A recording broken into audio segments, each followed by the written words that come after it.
देश के कई राज्य इन दिनों शीतलहर की चपेट में हैं। ऐसे में ठंड और तापमान में गिरावट के कारण आलू की फसल पर पाला पड़ने का खतरा बढ़ गया है।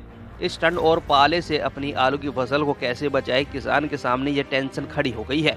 ऐसे में कृषि विज्ञान केंद्र के प्रभारी व प्रोफेसर डॉक्टर आई.के. कुशवाहा ने किसानों को आलू की फसल को ठंड और पाले से बचाने के लिए कुछ टिप्स दिए हैं। इसमें सबसे पहले किसान को सल्फर का 2 किलोग्राम के हिसाब से प्रति बीघा में बुरखाव करना है।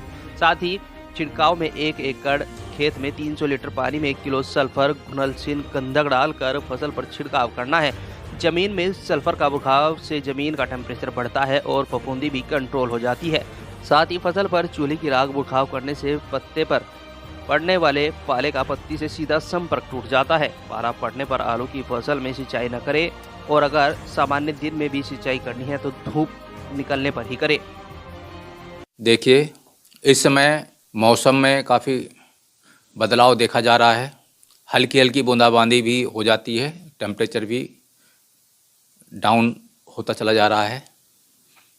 कभी कभी किसी किसी दिन पाले जैसी भी स्थिति देखने में आ रही है।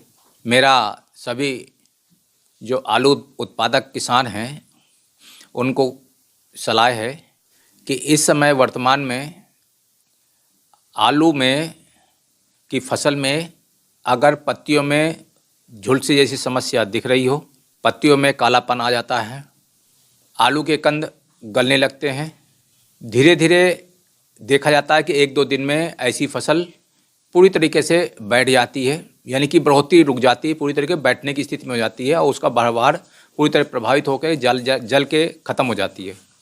तुरंत जैसे ही आलू की फसल में हल्के से लक्षण दिखें, बिना इंतजार किए हुए तुरंत सल्फर, एक तो वेटेबल पाउडर का सल्फर आता है, बेंटोनाइट सल्फर है, एक तो ज़मीन में भी आपको बुरखाव करना है 1.5 से 2 किलो बीघे के हिसाब से, और छिड़काव जो करना है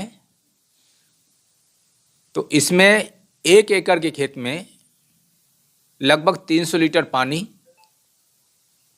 और इसमें लगभग ये समझिए कि 1 किलो सल्फर घुलनशील गंधक जो आता है 80 WDG का है। एक तो ज़मीन में आपको बखेरना है जिससे अंदर का जो टेम्परेचर है वो ख़त्म हो, जो फफूंदियाँ हैं वो भी कंट्रोल इससे हो जाती हैं, और छिड़काव करने से भी टेम्परेचर बढ़ता है पौधे का।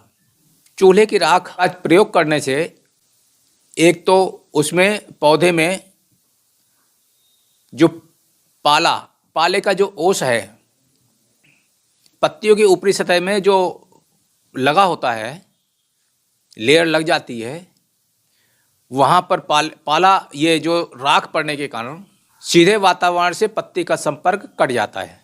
एक तरीके का वो बफर का काम करता है।